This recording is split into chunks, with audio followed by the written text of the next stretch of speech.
Welcome, kayak anglers.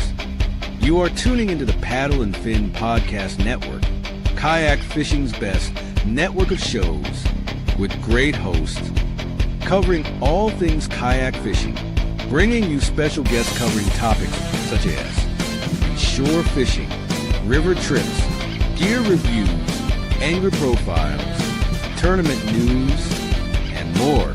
Sit back, relax. Let's do this.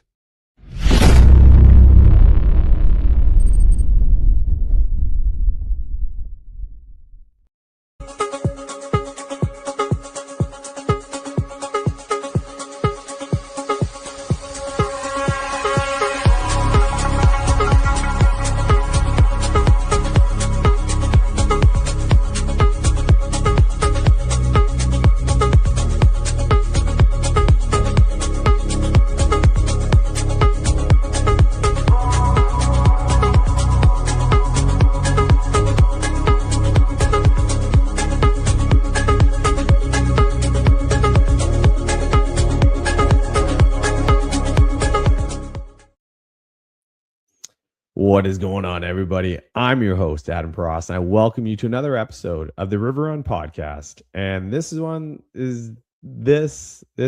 to probably be the last one of the 2025 year, the second season of the River Run Podcast. And I thought, you know what? It's Christmas time, and I have a gift for all of you. And I'm going to tell you what that gift is. But until we get there, just a couple of things here, okay? I did want to say, I hope all of you have had an amazing holiday with your family, your loved ones, everybody. I hope you're all out there who are all out there still fishing, are catching big ones. You're out there doing this whole winter fishing game. If you're not doing winter fishing, like me, I hope you're doing other things. You know, you might be doing some tackle crafting, whatnot. The River Run Podcast, you know, I just want to give a quick little shout out to everybody from the Kayak Adventure Series, Jackson Kayaks, Paddle and Fin, Yak Attack, Dubro Fishing, Hard Knocks Kayak Fishing in Southern Ontario. I just want to say thank you very much for everything you guys bring and the support. And I look forward to season 3 coming out in 2026. But before we jump into the third season, we need to get to the end of the second season, right? The second season, my guest tonight, this is my gift to everybody out there. It is honestly, it's like a Christmas gift for me to have. Not only is he a smallmouth legend to me, he's I'll just say his name, Travis Myers. He is one of the smallmouth gods, as I like to call him. He is a guru for river fishing. Tonight's topic we're going to chat with him about is winter smallmouth fishing. This is cold water. This is completely up his jam. So without further ado, I'd like to welcome my dear friend and also icon in the river smallmouth world, Travis Myers. You've probably read many of his In-Fisherman articles regarding the Midwest Finesse. You know, he's done lots with different brands that he represents. So Travis, welcome to the show. I just hope I can live up to that fantastic intro, sir. Well, thanks for having me. Hey, anytime, you know, and I think, you know, through our discussions, you know, over the years, and I just wanted to say that, you know, I've been, you know, I think this is going to be like a fantastic way to kind of send season 2 out. And at the same time, you know, you and I have been talking about doing this for a while, and we've sat down on podcasts before together. And I'll bring it back to the first one. And I like I say, you know, if you have a notepad and pen, this would be the episode to definitely have it out, because Travis is just this, you have really conquered the logistics side, you've gone and you've done the adventure side, you've done the mapping, you really understand through your years of experience on the river fishing, and you were just another one of the diehards for river smallmouth. Yeah, no doubt. And thanks again for having me, my friend. I know we've been trying to work on this for a while, Yes, and we have. I grew up on the water. I've lived on the water my whole adult life, whether it was in New York on that Susky feeder, or I lived on the upper Allegheny for about 4 years. And now I'm in the Eastern Panhandle of West Virginia, and we've been here coming up on 19, almost 20 years now. Man, and today's my birthday, and it really doesn't feel like it's been that long, but it has. And I've been addicted to moving water my whole life, and I always will be. As long as I can keep going, and the water's still flowing, I love it. I'm ate up with it. Always will be. I think that's where a lot of listeners and just the people who have taken time to read your In-Fisherman Midwest Finesse logs and whatnot. You can tell, and just through listening to you on other podcasts. I remember listening to one with you and Travis Manson, Smallmouth.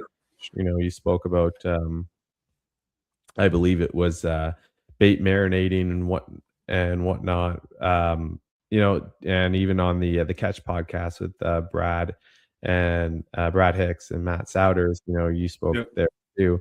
But no, like you've spent like you said, your life, working, moving water, and that drive for smallmouth. Like why small? Like I've always wanted to ask you this: why smallmouth? Like why not all the other? There's lots of other fish you could go catch in the river, isn't there? But why smallmouth? I grew up fishing a lot of really large walleye and muskie in rivers, and it was more common for me to get a 6, 7, 8 pound walleye, and up to, I've got one over here on the wall that's 12 and a half. It was more common for me to catch large muskie and walleye just on the system that I grew up on, that Susky feeder, than it was smallmouth. And smallmouth were a treat. I mean, they were an absolute treat. I don't think a lot of them made it very long with the 45 and 50, almost 50-inch muskies and stuff that are up there in upstate New York. But there was something about them that I could marry the light tackle approach that I love to do for big brown trout and steelhead, but still be bass fishing. And my jam is light tackle finesse. That's my thing. And I won't say that's all I do, but the cold water season, that's what I'm doing. And to answer your question, I think I caught my first smallmouth on a jitterbug when I was about 6 or 7 years old, and they always held a special place in my heart. And I've just been addicted to the smallmouth thing more than any other species for whatever reason. I think a lot of it now, given where we live, and we didn't end up here by accident. I mean, believe me, that we needed to have some good smallmouth fishing nearby, and we certainly do. But it's where they live. I get a great amount of solitude stepping into that water, much like I did when I would winter steelhead fish when I was a kid. And right out back here, we're right on the water and everything. And I just, that's my escape from my day work. And thankfully, I'm married to a really understanding woman that gets that I fish, and thankfully she loves it too. And that's something that we every year we look forward to, partaking in together. That's together time for us, is on the water, and it always will be. Thankfully, I got really lucky.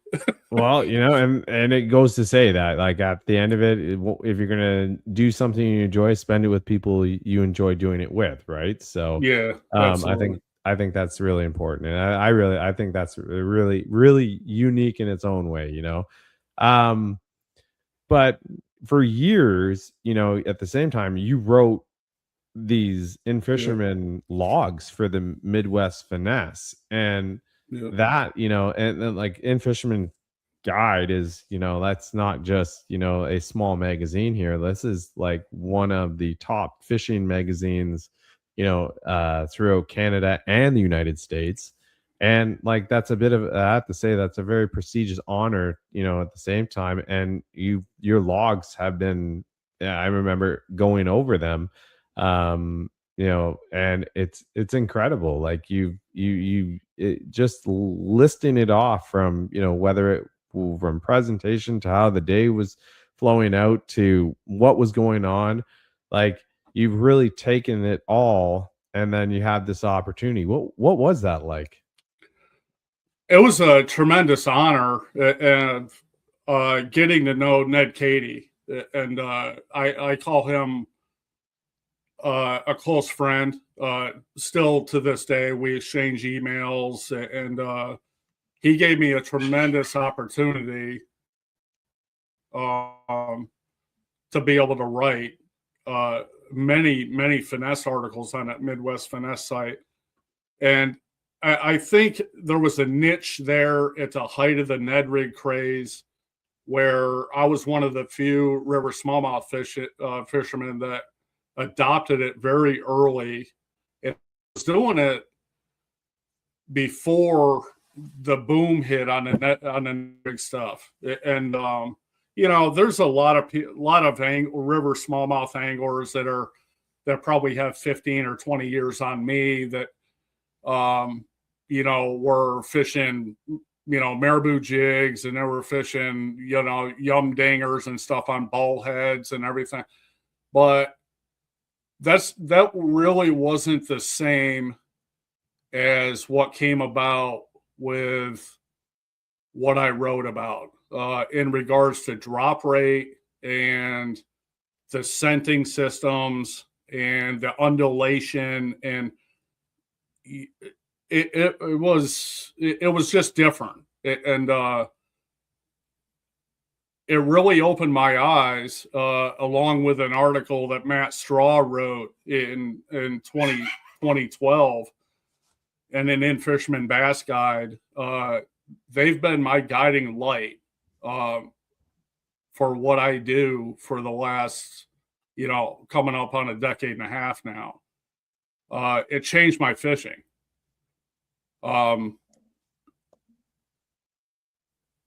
Elephants eat peanuts, in the smallmouth world.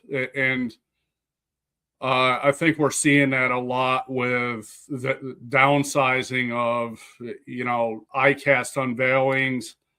We're seeing bait companies go down to, 2-inch offerings and stuff like that.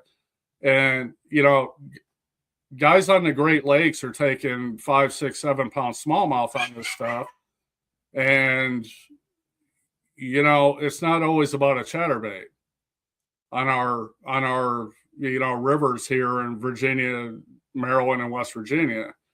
To think that behemoths like that could be susceptible to such small baits on the Great Lakes. Well, what do you think they could do with a cast wide river? And I can honestly say that all of my big fish over the last 2 decades have come on some form of finesse. Now, one would argue that that's what I throw the most.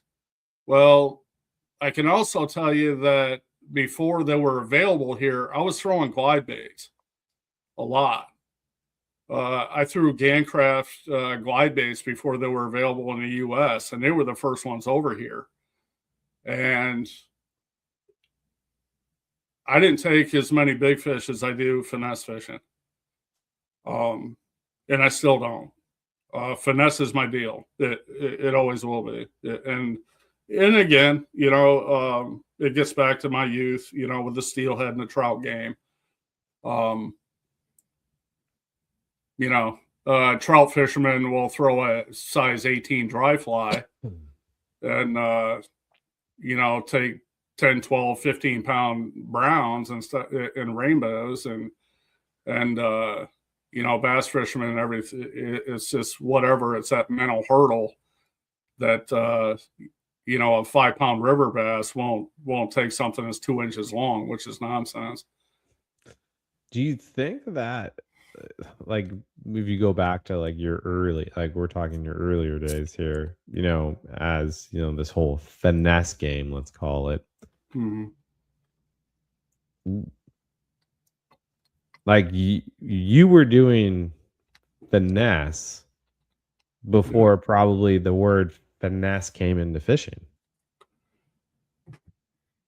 Yeah, that's kind of how I'm taking this, is that, and then like the idea, and maybe similar to even like somebody like Ned Cady, is that he's been kind of doing this whole Ned rig thing. Right. He's been, and long before, lo and behold, and the world's just like, yeah, this is finesse, and it's like, well, actually, I've kind of been doing this the whole time, but now you're starting, like you said, 2025, we're now starting to see bait companies, like you said, come out with these much more smaller presentations, and you're also starting to see a bit more of a JDM presence in here.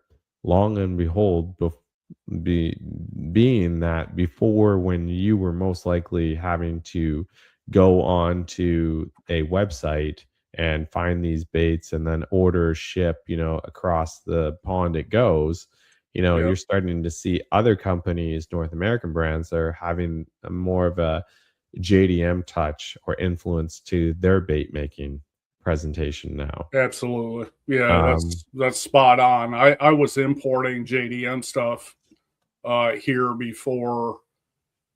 I would say, heck, there was probably 3 guys I knew. We were importing that stuff, and perfect example, the Jackal crosstail shad. Which is now discontinued. I used that thing for years before it was ever even available here, and phenomenal bait. You couldn't go on Ichiban, or you couldn't get up, go on to Hook Up Tackle and find it, or Japan import stuff. And I saw pretty early on that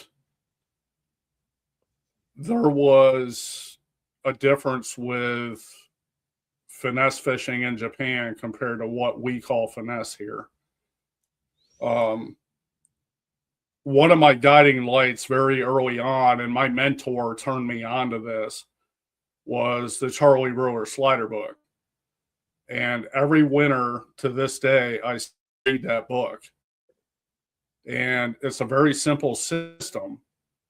But if you look at it from drop rate to covering 3 zones of water with lead and plastic, it's masterful. Now, one would say that, the Charlie Brewer Slider Company, they offer a worm and they offer a grub. Well, that's true. But if you can cover those 3 zones doing that and fishing slower than what you think slow is, that's finesse. And it's different than what a lot of anglers feel finesse is. it's a different style, and you're right. I have been doing it for. I've been on moving water for over 40 years. I would say the finesse deal really kicked in with me with my mentor. When I thought that I knew what I was doing, my mentor taught me that I needed to even downsize some more and slow down more. And Wild. And my mentor was labeled by Gord Pizer at In-Fisherman as the best smallmouth fisherman, and no one ever knew. And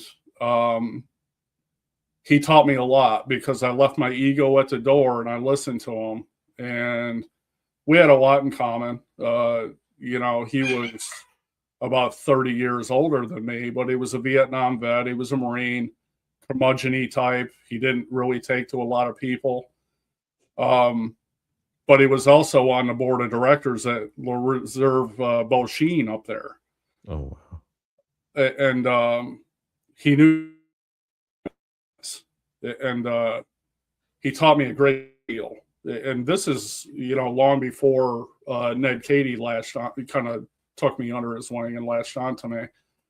And unfortunately, my mentor passed away about a year and a half ago now. And Dick Bengraff out of upstate New York, he was going to Quebec and going to Athabasca and fishing Lakers before they even had lodges there. And he was my smallmouth mentor. I did write about him in the In-Fisherman once as kind of an homage as to how he taught me. And he always told me to throw it where they live and throw what they always eat. And that always stuck with me. That's such a great quote. I like that. And I think on his gravestone, it should probably one of his biggest quotes he put out there on his gravestone. It should be etched in there. And he said, "An ounce of biology is worth a ton of tackle." And his ounce of biology was understanding smallmouth. He didn't fish expensive equipment. He fished good equipment, but by no means high-end stuff, because he always told me that he would never take a Rolex to the field. He would take a Timex. And so he would never bring something, you know, fishing with him that was like a Rolex watch. He wanted stuff that he could beat, you know, the bejesus out of, and was serviceable. You know? Line and hooks were his deal. High quality line and high quality hooks. He was a master, and I would really like to see Gord Pizer do an article on him. Just phenomenal. And I was very, very lucky to only be about 2.5 hours from him when I lived in New York. That's it's those people that you come across in life, you know what I mean? Like Yeah. They say surround yourself with, you know, greatness, and surround yourself with those who are also, you know, who inspire, you know, because they probably all sat where you were sitting, where I am sitting, you know what I mean? And I think that influence there, and you know, and it is interesting because in the realm of fishing, when you talk to some guys, you know, it seems to be all about tackle. Other guys, it's all about rods or reels, you know, or it's about line and hook, you know. And I really find that fascinating, listening to each and every one, and none is wrong or none are right. You know what I mean? Like they're doing what works for them, you know. And I think that's what's cool, because at the end of the day, sometimes you just got to go. You're going out there. We're all out there for the same reason. How you catch, you know, how you pull, you know, at the end of it, this the fish that we're all chasing. And and it's so true. There's some that are very, it's technique orientated, and that's fine. But when you begin to actually understand the biology of the fish and the ecosystem that it lives in, Yep. you gain so much more. And you also taught me one thing, and I will say this, is that, we know about the owl, but we need to know what the mouse is up to.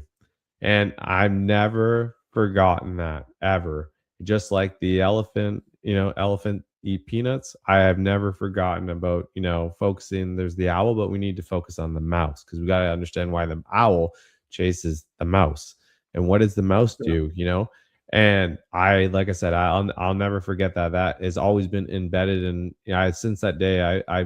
I've always taken a new approach in the way that I've really looked into river smallmouth. And I think this is a great way to like kind of get into what we're going to chat about is, winter smallmouth fishing. I am very much so a rookie when it comes to, and to be fair, my season up here and has closed. But for you, this is your cold water game. This is your jam. You know what I mean? This is where, some people wait for the height of the summer, the spawn, the post spawn, the fall, whatnot. Cold water season is where Travis Myers, is gonna shed the light and teach us something tonight. We're gonna call him Professor Travis at this point because he truly is. But so why? Let's just why the wintertime? Like, why winter fishing? What draws you to get out there?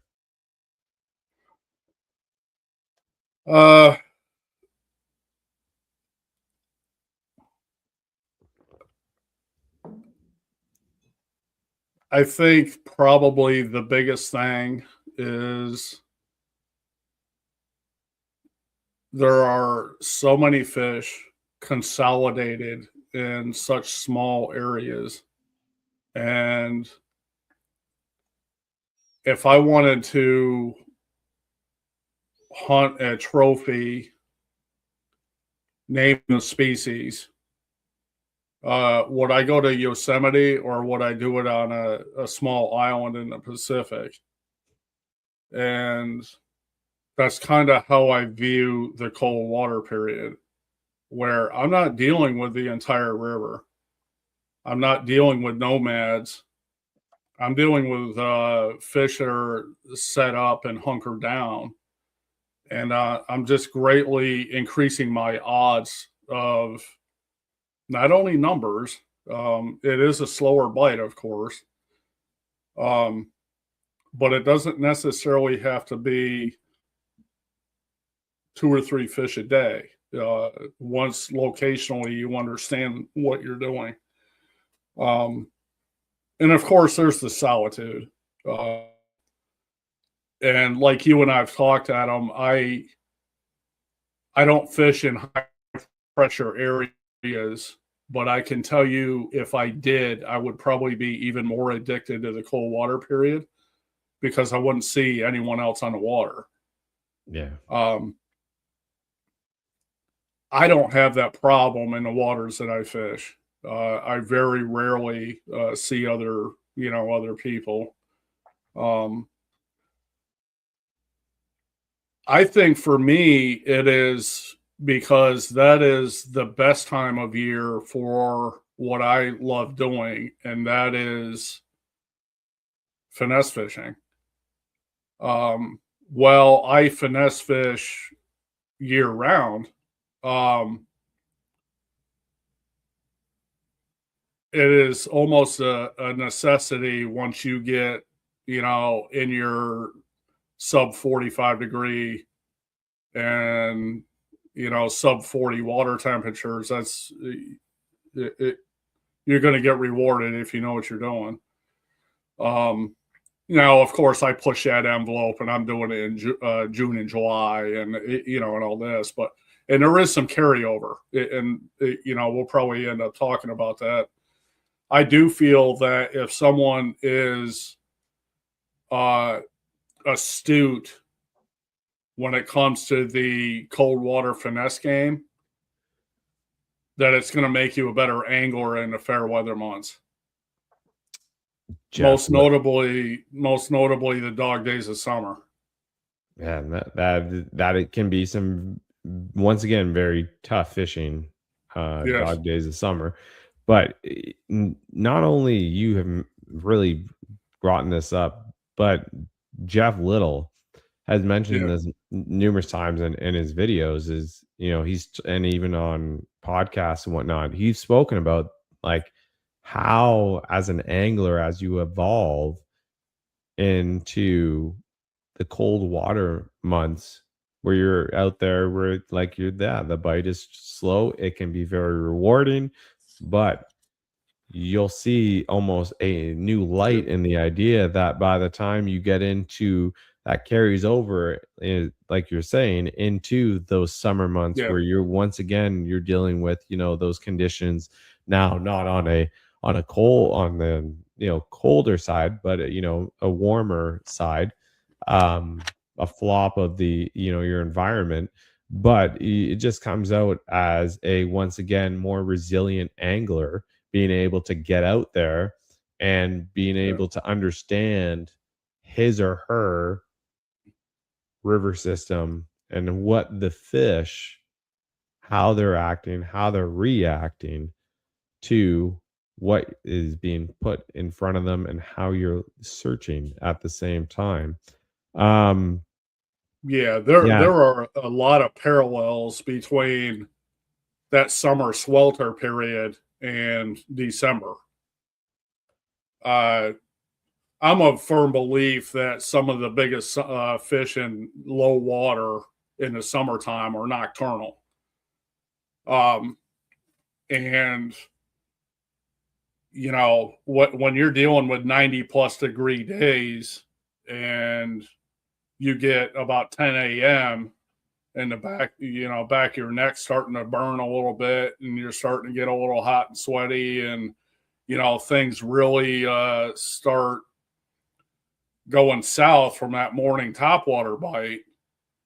If you've got the mental tenacity and you can tap into what you did in December, it can pay off in those swelter days, because there's a lot of parallels there with lethargic fish that are not going to move a lot. And I'm talking about someone that's evolved from floating down the river and throwing whopper ploppers for 10 hours. I will guarantee that if someone does that they're passing by a lot of fish in the summer. There's a lot of fish that they're either spooking, or there's a lot of fish that are not willing because they ate last night at midnight. They ate some 8-inch chub, and they're sitting on a shade line in a foot of water. That those fish are lethargic, and you're dealing with 70 plus degree water temps. So the reason I bring that up is winter fishing made me a better summer fisherman.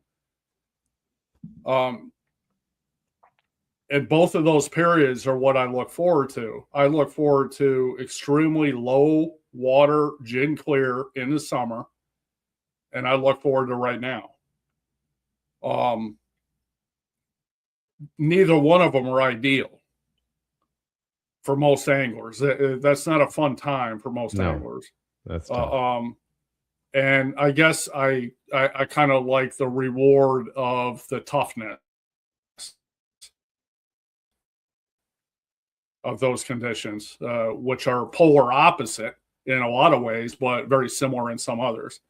So that's kind of what draws me to the winter thing, is I feel that, and Jeff touches on this quite a bit, you know, that mental acuity of staying in the game when you haven't had so much as a bite, or you don't think you have had a bite. Maybe you have. For the last 15, 20, 30 minutes or more, or hours, if you're not in the right spots. That helps with other times of the year. If you can harness that winter acuity mentally, it's going to help you. at other times of the year. I'm a firm belief on that. And this is why, I like, this is always a interesting topic. And when you start to listen to, people who've been doing it, and, the experts are, like Professor Travis here, and Jeff would be another, we'll call him Professor Little. Yeah. He just is, very good. You two are, you're talking, on the same line right now, and Yeah. I think that's why too, for anybody who's listening, watching, whatever, it is a, this is where I'm not kidding. It is time to break out the notepad and pen, because or rewatch it, save it, so let's talk location here. Location, and when, what are we really looking for here? Are we looking? We're searching for deep holes, ledges, current break? Are we in the line of, are we searching on the side of, structure, log jams, isolated rocks, whatnot? Like, what are you generally looking for out there? I think one of the biggest misnomers with the winter fishing is depth. I think that it's consistently put out there that, you're fishing a winter hole, you're fishing the deepest portion of, available water in whatever stretch that you're fishing. That's not always the case.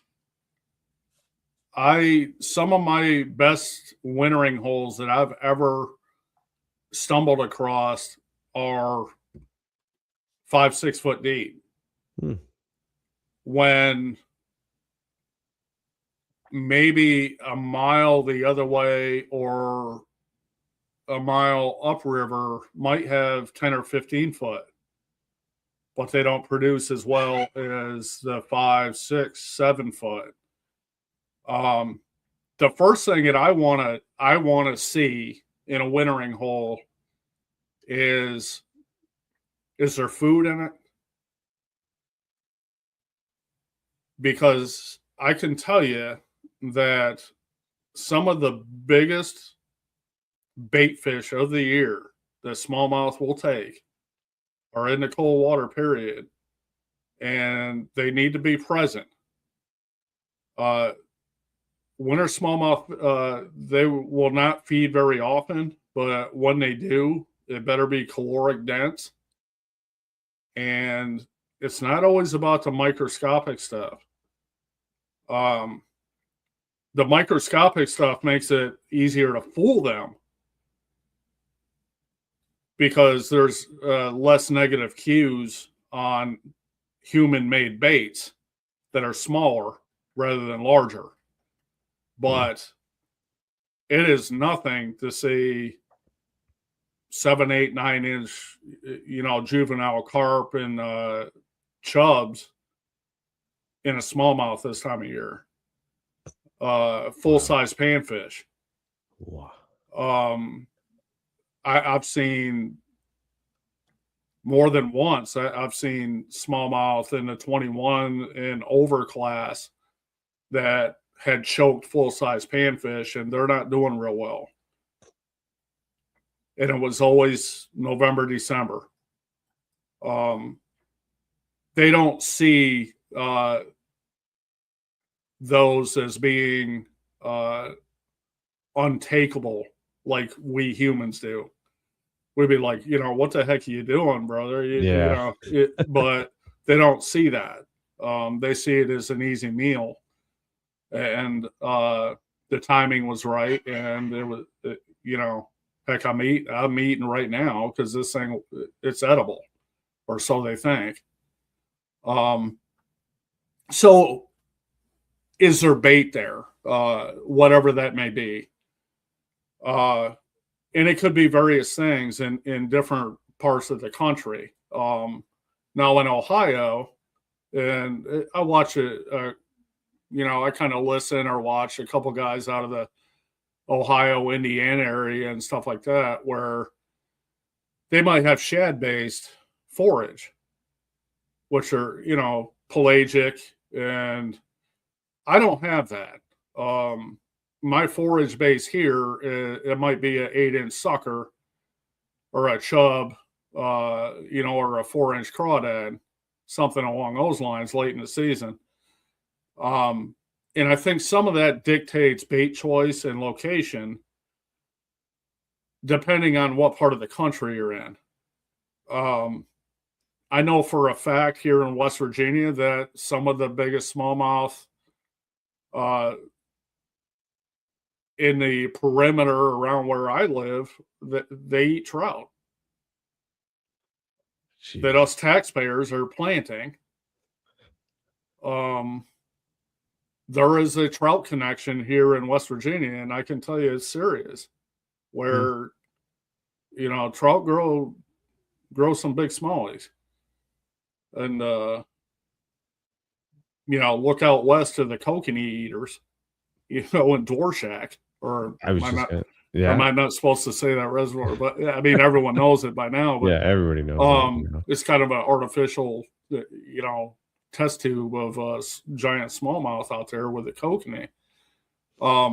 So, and the reason I bring all that up is like how someone may winter fish in Ohio or Indiana may be different than what we do here in the Mid-Atlantic.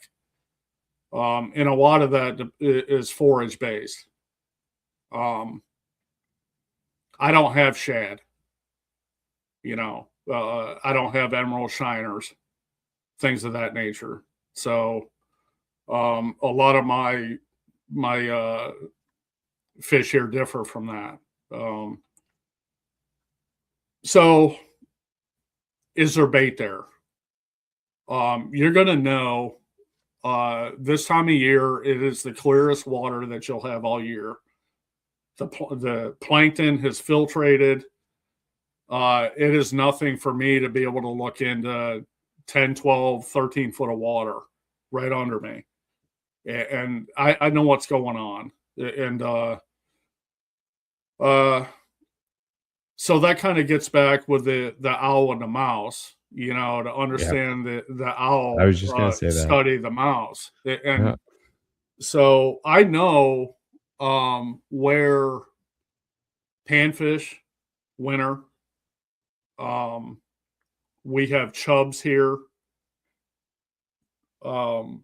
We have fall fish here, which a lot of people don't have in other parts of the country, but they are in the Potomac River Basin. And probably if someone's a fly fisherman, they've probably saved you from getting skunked once or twice. They love flies.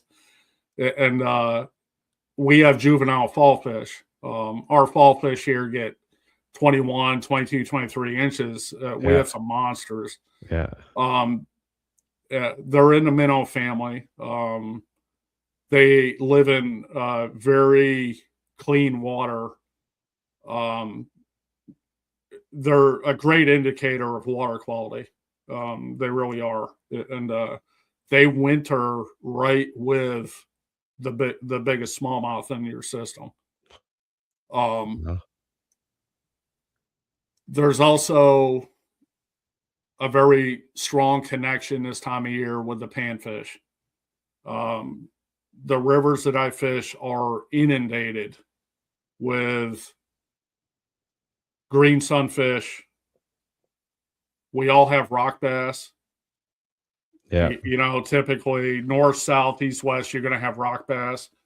It is, I can tell you that rock bass get pegged by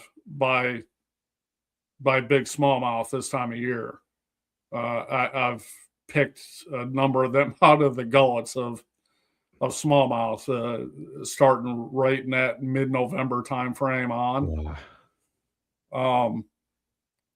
So to answer your question, Adam, the bait. The first thing, is there bait there? And you're going to see it. You're going to be able to recognize, what's going on with bait pods.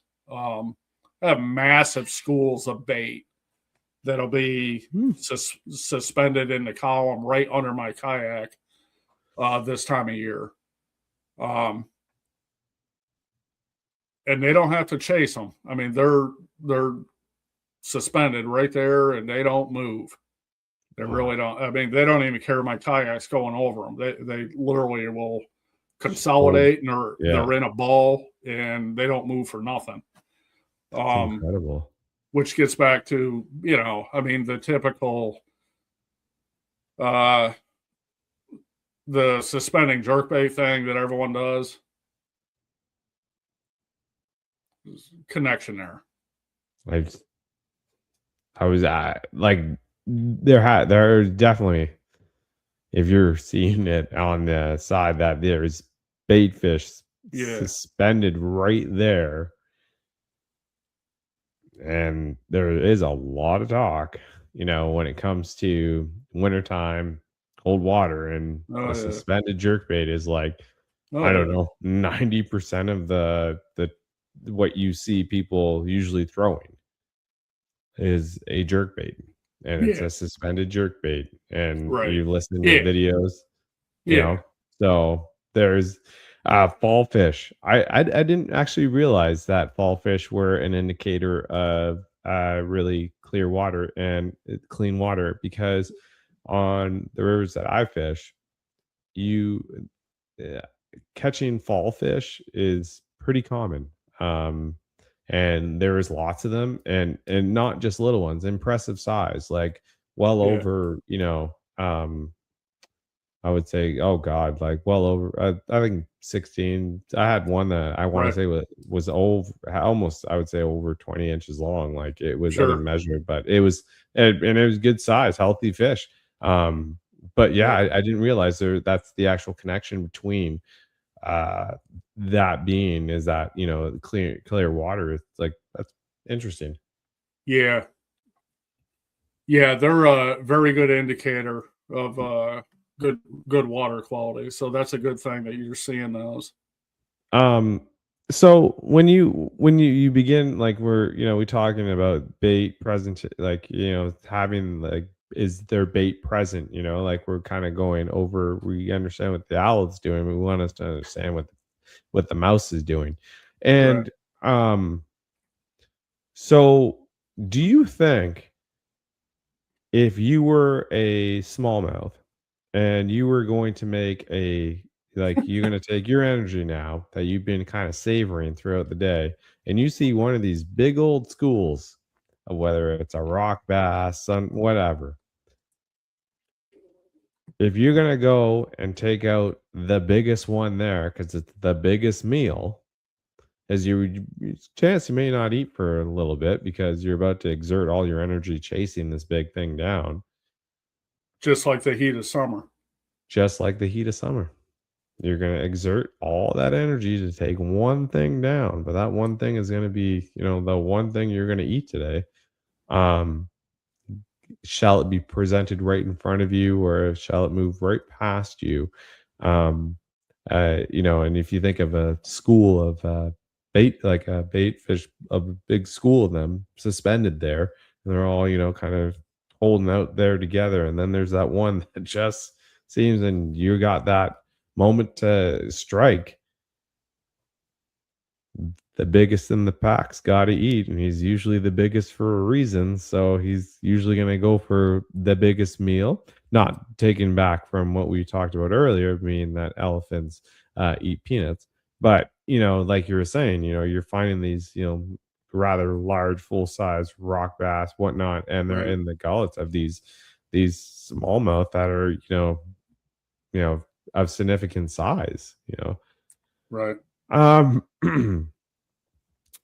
So now let's just, I'm always interested in this, and the idea of structure, and how does structure, in the sense to now, relate into location for river smallmouth, but also not taking away from what we were just talking about what the mouse is doing, that relation to structure too for river smallmouth, and how you're tracking them down in that cold water season.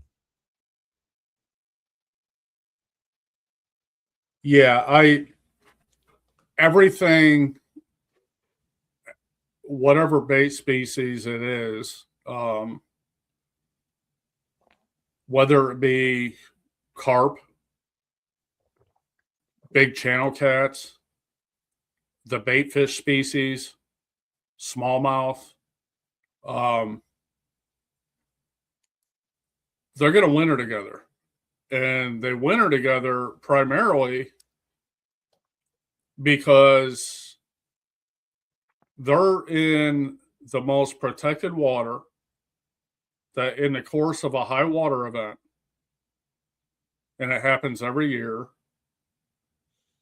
A lot of years, I think that we're almost not going to have one, and then boom, right, 1st of March, we'll have one coming out of February.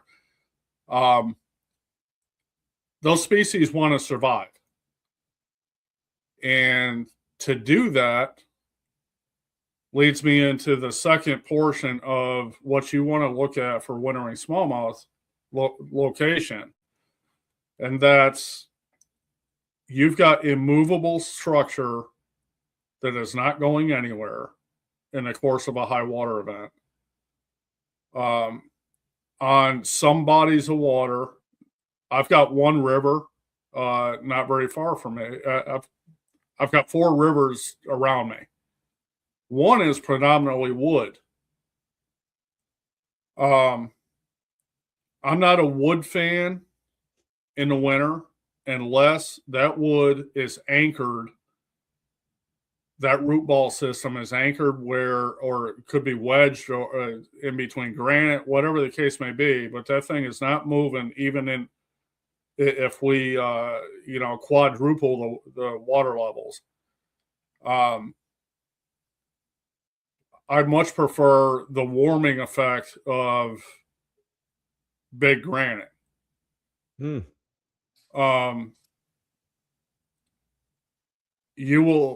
It's not unusual to see fish suspended just absolute inches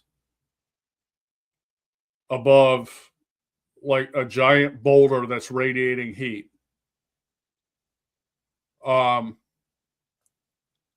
Very, very common where I fish to see that. You'll see 2 and 3 fish literally just inches off of a light colored large boulder that they're there for a reason. Yeah. And they don't care about my kayak, and I'm talking, 35 to 40 degree, sometimes under 35 degree water temps. That the spook factor is gone. They don't care. They're not going to go scooting away like they do in July or August. Yeah. They're there saving up energy. And I think one of the lesser known things when it comes to the wintering holes is when you think that you have found one, and you are on the backside of a 3-day warming trend.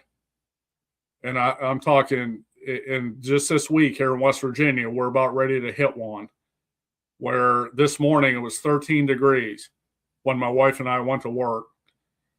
And tomorrow we're in the mid 40s. And by the end of the week, we're in the mid 50s for about 4 days straight. Major warming trend. Yeah. Well, on those warming trend days, and I've never heard anyone talk about this, and it absolutely blows my mind because it's one of the most awesome things that I can honestly say I've seen in the natural world. The smallmouth in the cold water period, and they will move east and Oh, I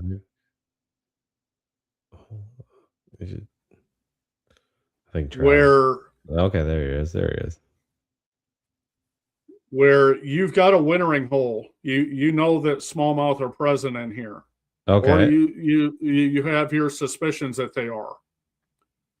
Those 3-day warming trends that heat up that weak side of the river, the shallowest portion of that, and it's even better if you have some kind of light colored sand. Those fish will move across river and get into 2 and 3 foot of water midday. Wild. Some of the biggest schools that I've ever seen, and I'm talking schools of 20 plus fish. I didn't even, the first time that I stumbled across this was probably 17 years ago.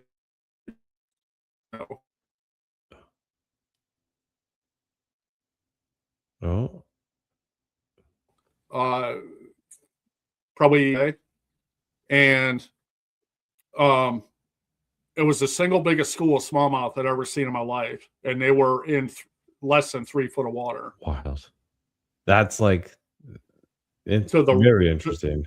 To the right of that, literally within 15 to 20 feet to their right, they had access to 12 foot of water.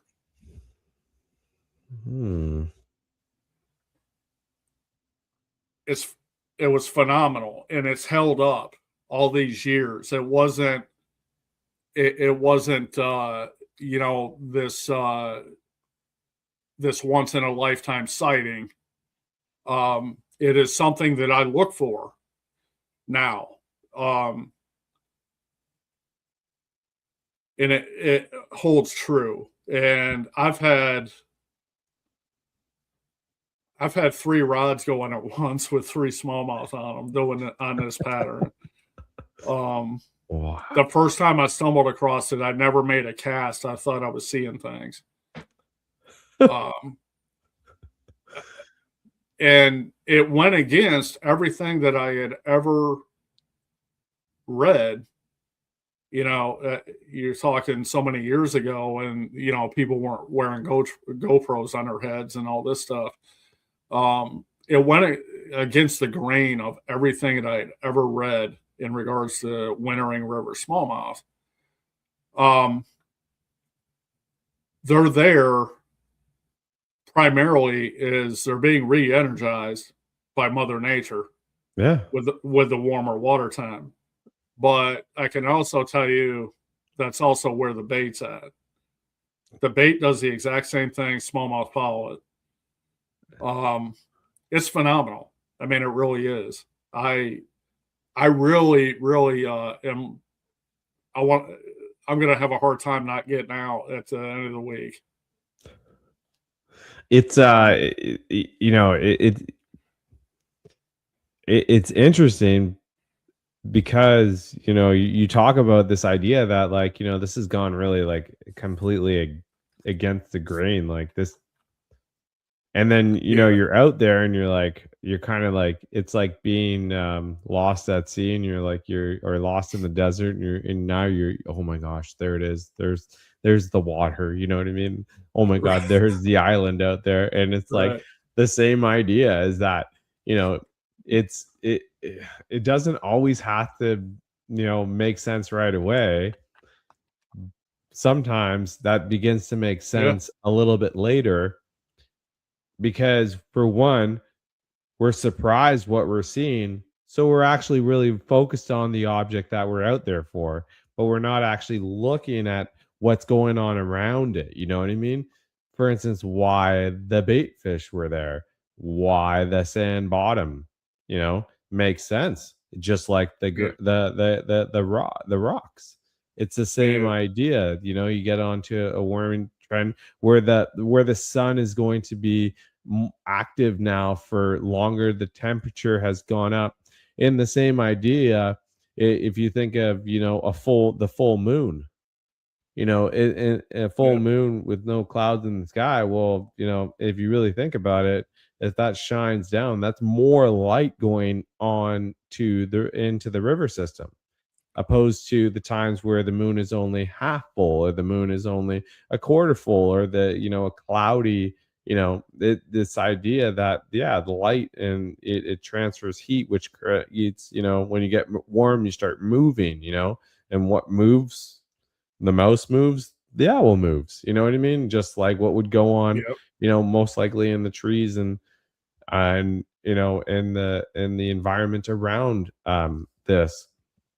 So no, like that's that is really absolutely wild. Like you said, it's interesting to hear hear you talk about this, because like you said, you've seen it. This is the grain says it's going this way. Like, why is it going the opposite way now? I gotta ask you, when it comes to presentations in your river smallmouth arsenal for the wintertime, I would really like to dive in on that too. Like and we've spoken many times about bait selection, and all the baits that one could throw, but if you had to really narrow it down, what would it be? What, like, because the internet says, maybe you should have, oh, well, we can't leave home without that suspended jerk bait. We're not going to leave home without that. So we've kind of covered the mid there. Hair jigs, some sort of finesse jig, let's say, tube, smaller paddle tails, like a Kayak, like a 2.8, let's say. I don't know. Does that kind of jive with what we're going for here, or what would you say?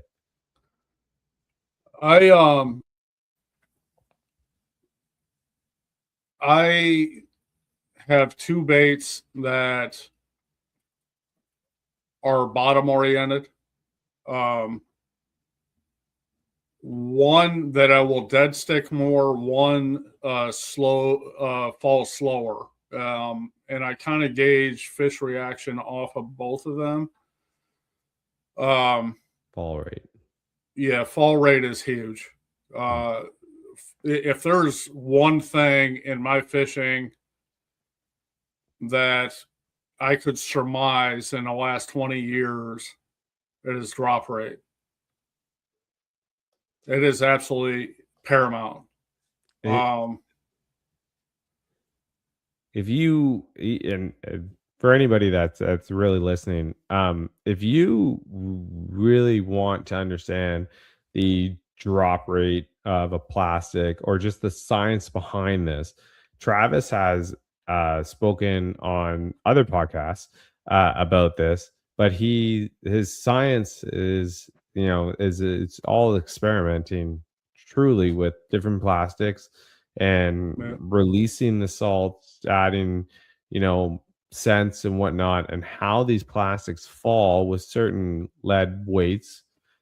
It's interesting because I remember listening to you talk about this, and I got myself into the idea that it really is, and drop rate is actually quite interesting when you look, and it actually even more interesting how the bait presentation moves in the water as it is falling.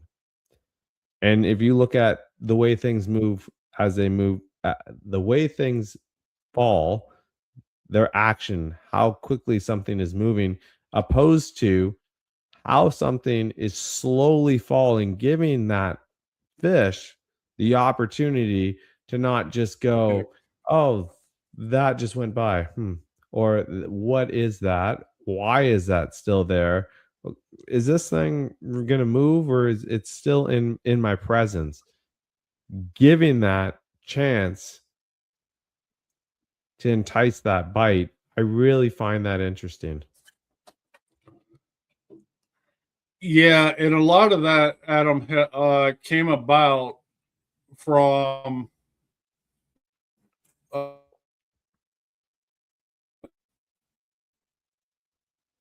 like so many other anglers, green, great experience that you're having any given day and turn that into a nightmare, well, get wedged in rock about every other cast. Yeah, and you know, not only is it unproductive, it's frustrating. So it is. many years ago, when we first moved here to West Virginia, for me to stay out of rock and 3 foot of water with current involved, I really did a lot of experimentation with fall rate and how to mitigate getting wedged and being unproductive.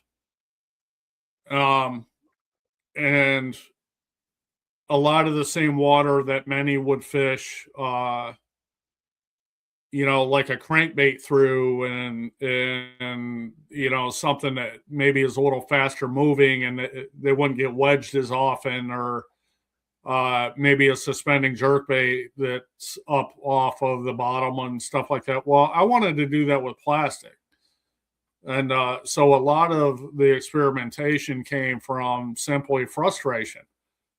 Salt content, whether or not something has a flat bottoms, whether or not something has appendages, all of this stuff, no salt involved, your super plastics, all this stuff comes into play with fall rate. And its rate of descension into the water is a massive trigger. The longer that you can keep a bait in their eyesight and not necessarily make them go down to the bottom and peck around and try to find it, it's phenomenal. It really is. And I wouldn't trade anything that I've done over the last couple decades with the fall rate thing for anything. It was huge. When I take my wife fishing and we're fishing, you know, an 8 foot of water, and we're fishing over deep timber and stuff like this, and we're trying to trigger those fish. Well, I don't want her getting frustrated. I don't want her getting snagged, but I still want her presenting a bait that they'll always eat. The common prescription isn't always a 5-inch Senko. That's you know, and once you get in tune with being, and someday maybe I'll master it. And I probably never will, but it's a worthy pursuit of, once you get as close as you can for your liking to mastery with being able to count down lead and plastic, or plastic on its own, depending on salt content, if any, in rivers, it's going to greatly increase your odds. And I can assure you, everything that I ever did with Ned rigs was solely because I knew that they would eat them, but I did subtraction. The common Ned rig theme at that time was a gopher mushroom head and a 16th ounce, and, you know, with a cut Zankers of 2, which is loaded with salt. And well, I found that too heavy on my water. So I started leaching the salt out of that by putting them in lukewarm water for a week so they would float. And then I would do subtraction on the lead. And all of that stuff equaled success. I was giving fish a longer look on the drop. And unlike what a lot of people think, the Ned rig thing for me was never a downside shaky head. It was very rare for me to dead stick Ned rigs. my whole game on Ned rigs was getting the salt and lead content to where I could suspend those inches off bottom without fear of getting hung. And I was not dead sticking them for, minutes at a time. It was presenting something in their zone, inches off bottom, even in whether it be a foot of water or 10 foot of water, with various salt content, various amounts of lead. And I still do that. I'm still addicted to that game. That's it. Very interesting. But to circle back, Adam, on your question regarding presentations with wintering hole fish, they're either feeding up or they're feeding down. It's one or the other. A lot of fish, it's not both. And I've seen this in clear water. I've watched this ad nauseum on the water. You're going to have fish that are more susceptible to something that is literally not moving for a minute at a time or more. As long as you can stand it, they will eventually circle back around and move ever so gently and pick off something on the bottom. You've got other ones where they will very readily eat something that is slightly above their head.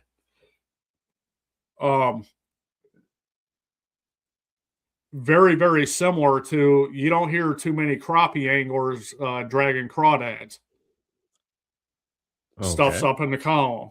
Yeah. In their wheelhouse, in their sight line.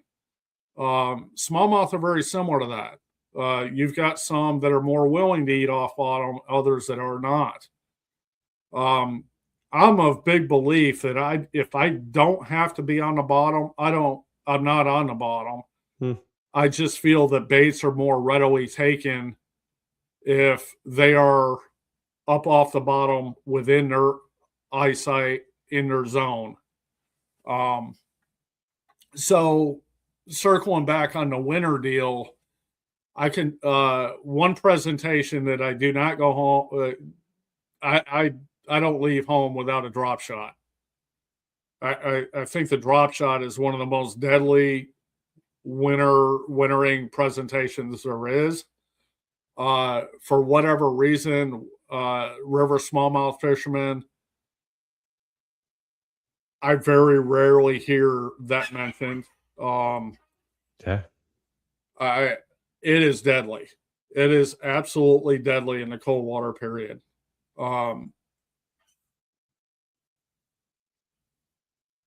I've never understood why there's not more, and I hate this term, influencers.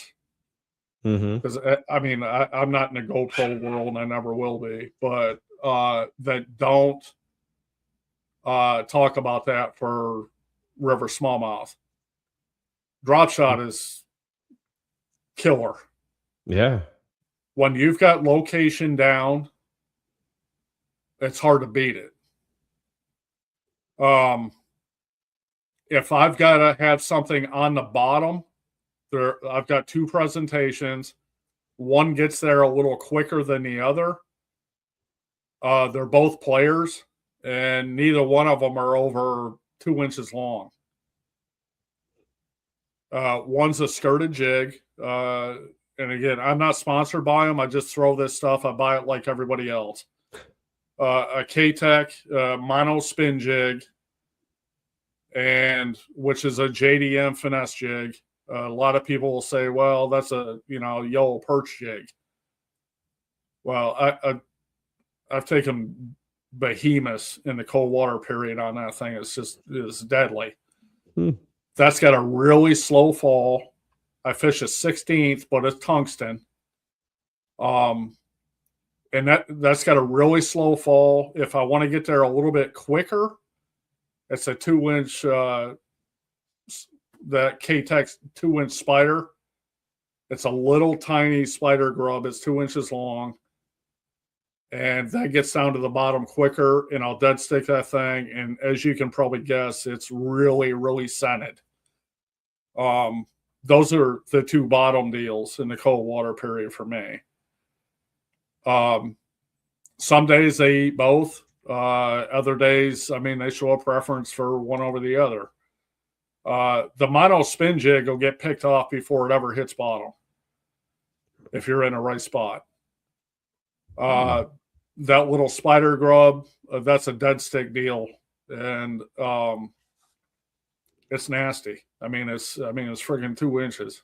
I mean, it's an easy meal. If you got location down, it's an easy meal. So those two right there and the drop shot are essential for me. And I love that stuff. I mean, I just feel I catch more fish on that stuff than anything else I've used, honestly. And I buy all my baits. So I hit the sales like anybody else. I'm sure you must have you probably have enough tackle to, work out the months. You probably have boxes that are just like, for each month of the year, I feel like, and then you have your plastics for that are, I would like to say, in the manufacturing process of, the Myers trademark, as I'd like to say. I will put something out there. And I haven't heard anyone talk about this, but I will tell you it's a deal. Early fall, right before they winter, and they're just thinking about it. It's before the time change, leading up. October, before that first week in November with the time change. That time change tells me it's winter time go, because that's also the time that I use another natural cue. I know that our big bucks are on the rut. That's when they start chasing the does. That's what I use. That and the diminished daylight, the photo period. Right before that winter period. And I've not heard somebody talk about this, but we have a crawdad spawn that is pretty prolific, and I know for a fact that it happens on more than just my river. When you've still got water temps in that 53 to 56, and those fish really get on the crawdad deal, here's the part that I haven't heard somebody talk about. And I've been fishing it for 2 years. It took me to get this thing down. But it is a deal.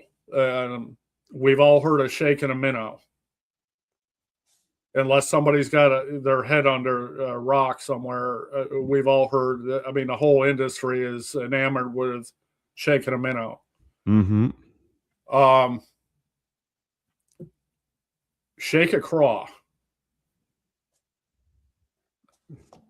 If anyone has waded a river and you see a crawdad kick out and it's trying to get back down as fast as it can before that thing gets gobbled up, before it gets picked off, especially those juvenile ones where even panfish eat them. I mean, everything eats them.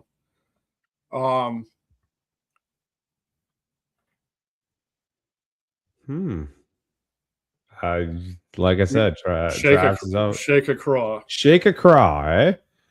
I like that. Do you have a craw of choice? Crazy Flapper 2.8 inch K-Tech. On that owner. And everybody that shakes a minnow knows what the owner is. Mm-hmm. The range roller. It's a 132nd and a 196 owner, range roller, and that K-Tech craw.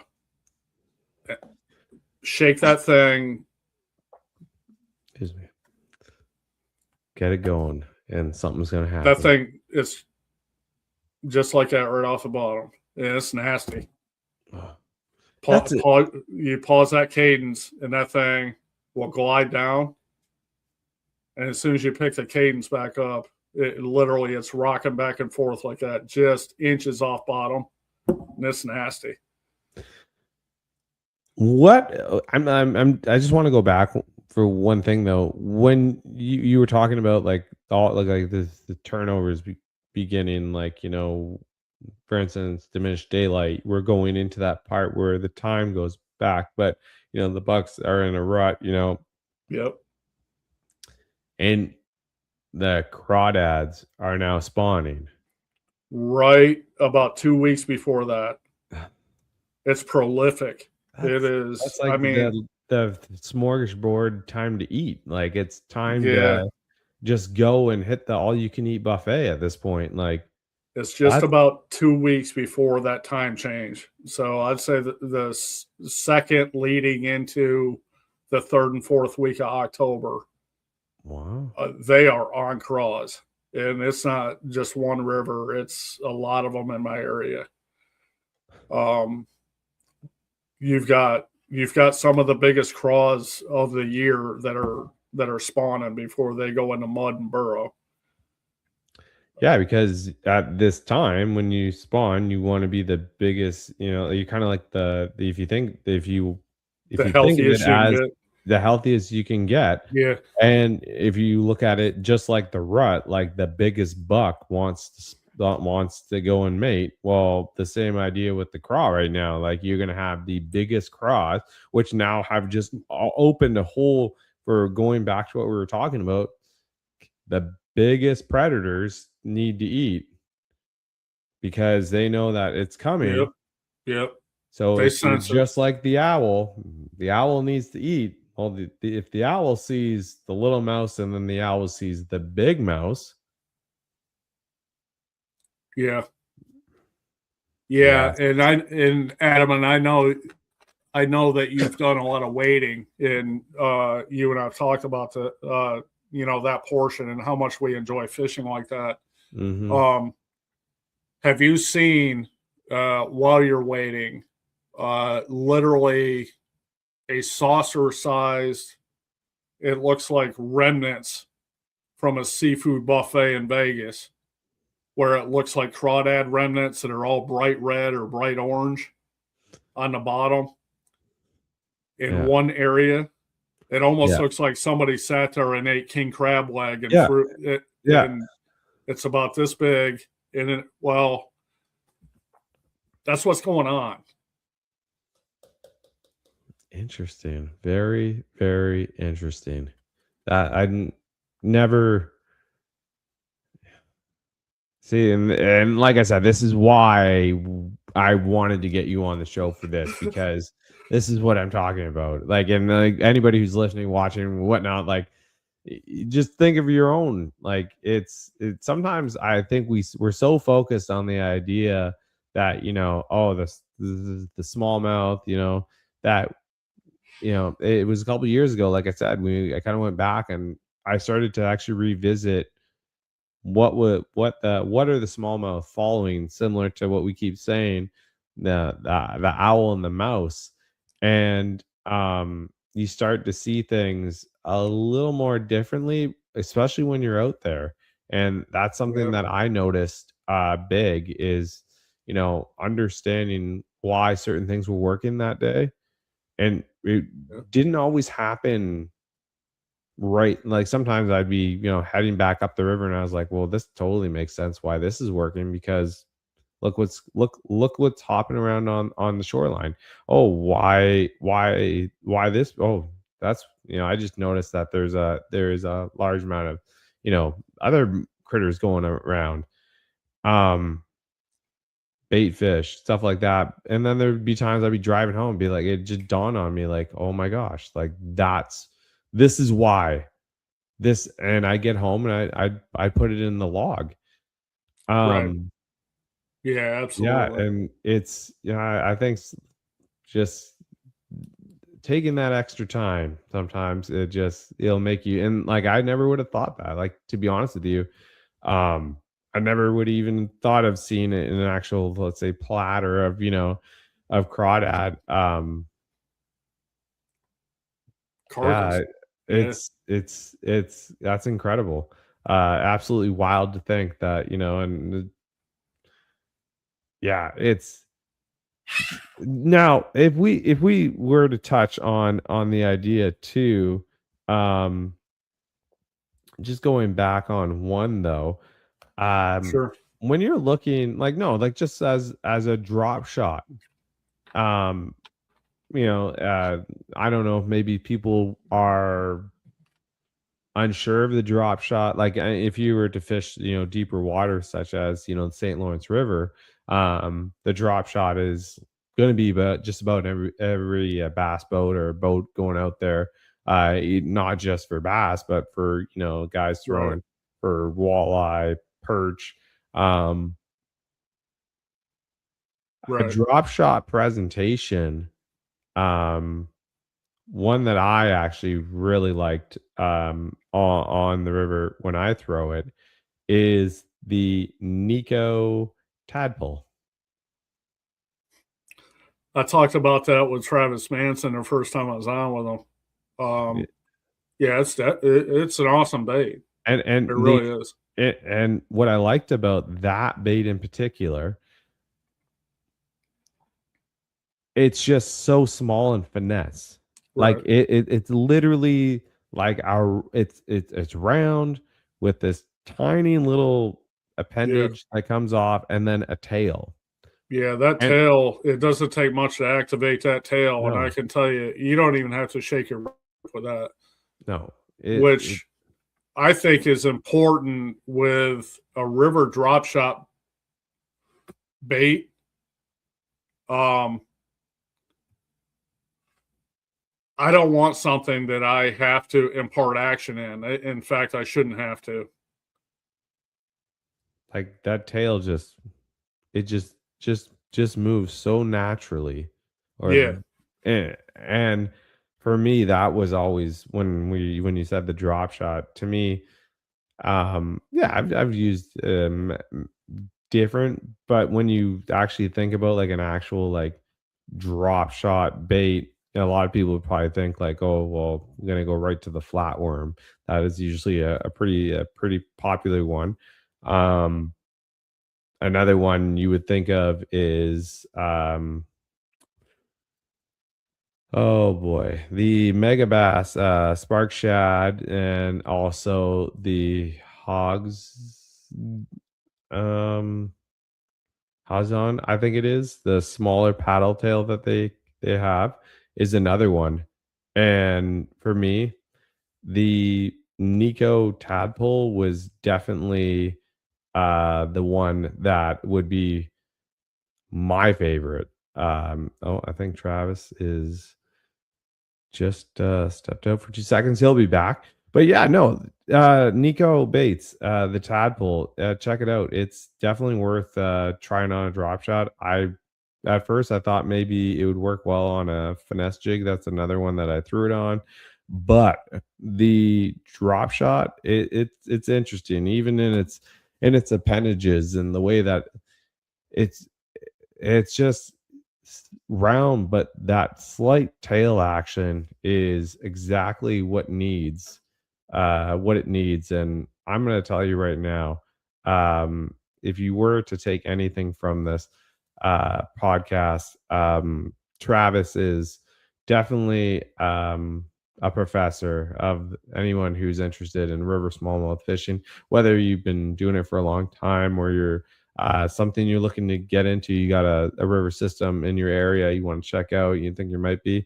um, I would definitely go out and look into the Midwest Finesse In-Fisherman Midwest Finesse log that Travis and many others, editors and writers for In-Fisherman magazine, have put out. Because I will be honest with you, if you're gonna really tackle the idea of going out and doing some river smallmouth fishing, these guys have written a log, and these logs are really interesting because they're all based on the month and the time of year, whatnot. It's not a, I don't want to say it's a cheat sheet, but it's the idea that you can go read it, and who knows, there might be something that you're doing on your own river system. There might be something that you've been trying or you're not really understanding.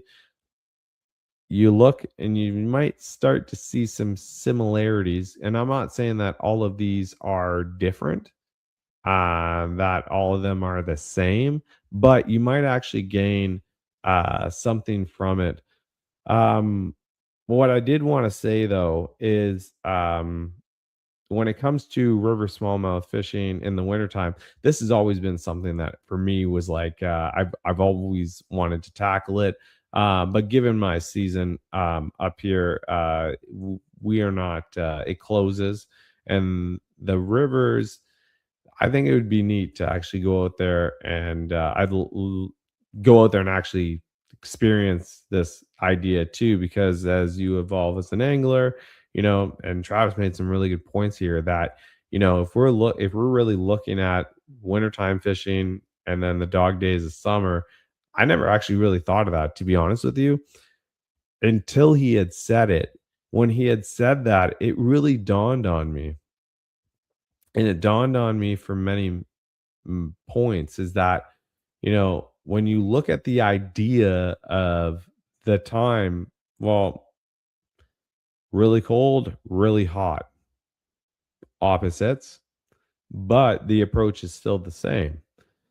And one of the toughest times most anglers might have while they're out on the on their river systems is, I can definitely relate to that. Like, that is probably a tough time for me, might be for others. Hey, if you're really successful of it, that is awesome. Like, I hope to be able to achieve that someday. But yeah, no. I'm hoping that Travis is definitely gonna get back in here. He will be hopefully coming back in. I'm not 100% sure. He might have a connection issue, but we'll give him a couple of minutes, and then we will be ready to rock and roll.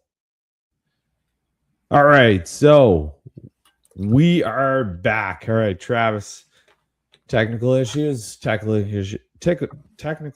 on my end, technical issues on Travis's end, but we are here.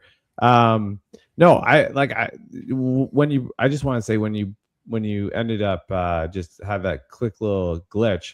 I did say, I to all the viewers, everybody's checking this out. I really strongly, if you're going to take anything away from this episode, is that go in there and check out some of the In-Fisherman's Midwest Finesse logs that you have done.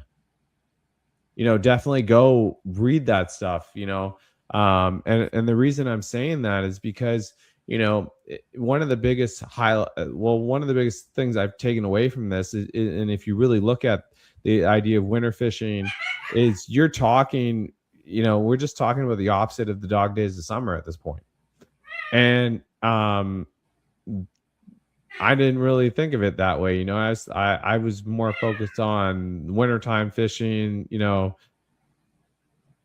and really it's just the opposite temperature. Right. It sounds the approach is, if not the same, maybe the water levels might be in a different realm,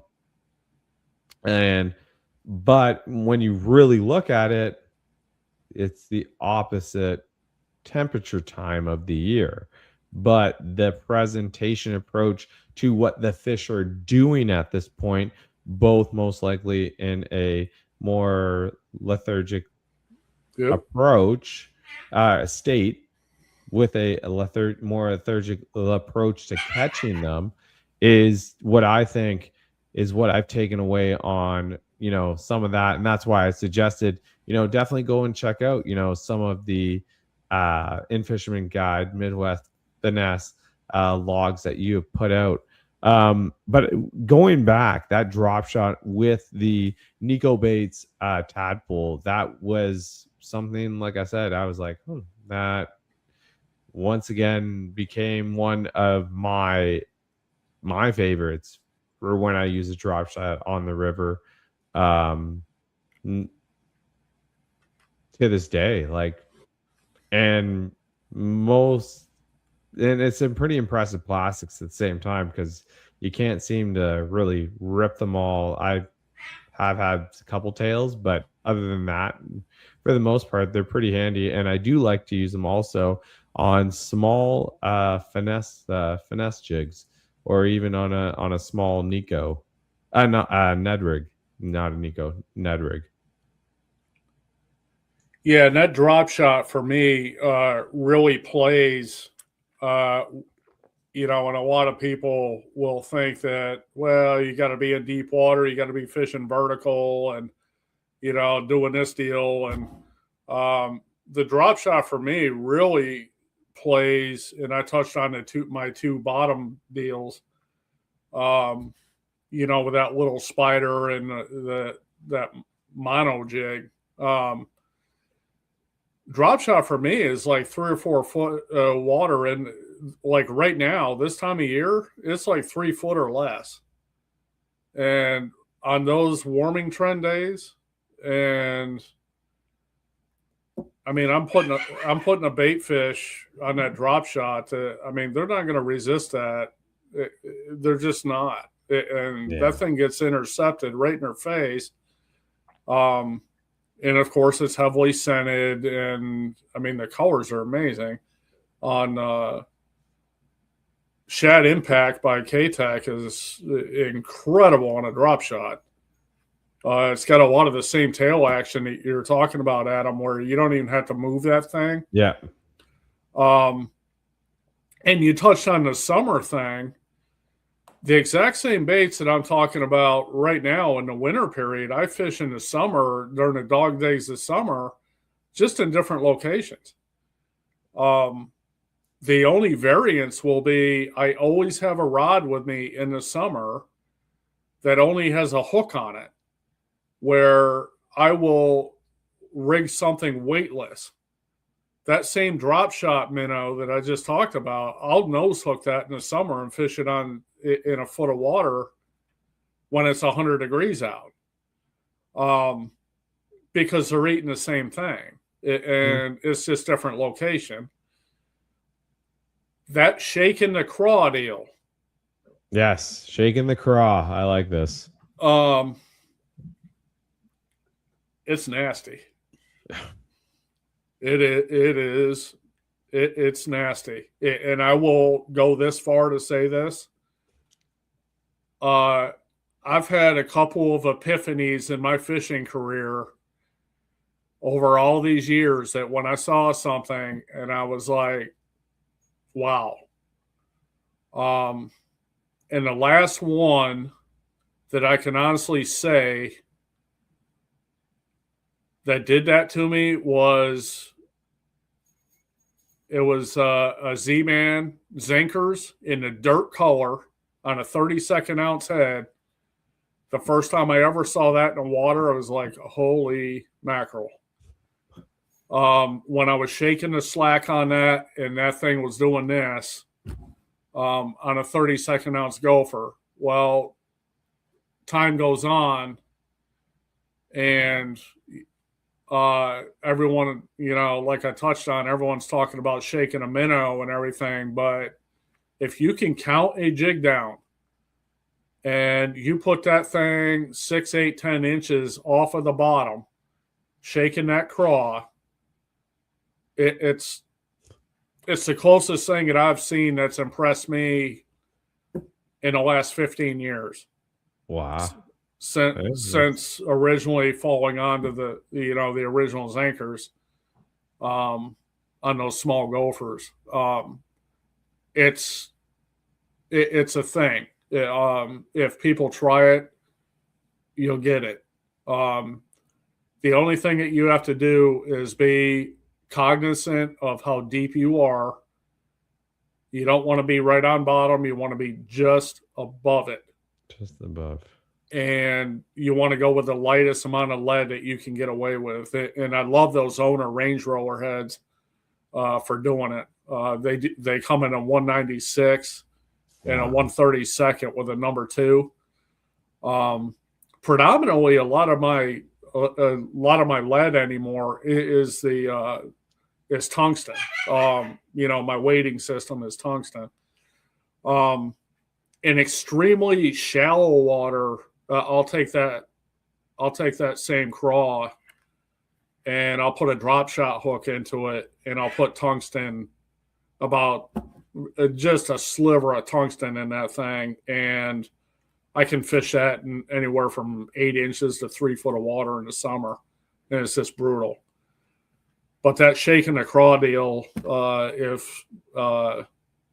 think you might hear something about that coming up. This is honestly news to me. Hearing about this shaking the craw deal, like shaking the minnow. Literally is like that's really. It's gonna have it's brutal. Yeah, gonna have to. It's nasty.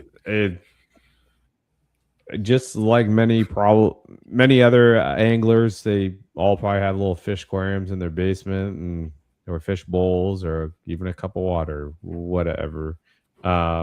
I could just imagine how that looked the first time. That was probably like, the mad scientist going on right now. Like everything's just lightening up, like Frankenstein's about to be lit.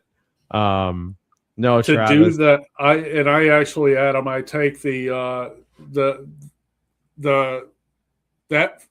crazy flapper is actually very active. It's got a lot of action to it. I will say this: I amputate the claws off of that bait. Interesting. So yeah. I mean, it looks more susceptible. Much like for a really long time, people were wondering what the heck does a TRD look like. Well, there's not a lot of appendages there. I was just gonna. I could. There you go. And that bait that I've been shaking that craw deal with, that thing looks just like a crawdad. It lost its legs. I mean, it's very easily eaten, very easily. I mean, it's hard to. There's not a lot of negative cues there because there's not a lot of appendages and whatnot. And it rocks back and forth. I mean, it's nasty. It's a nasty little deal. It definitely. And again, I buy them like anybody else, and I just got like 15 packs of them. I bought them like anybody else.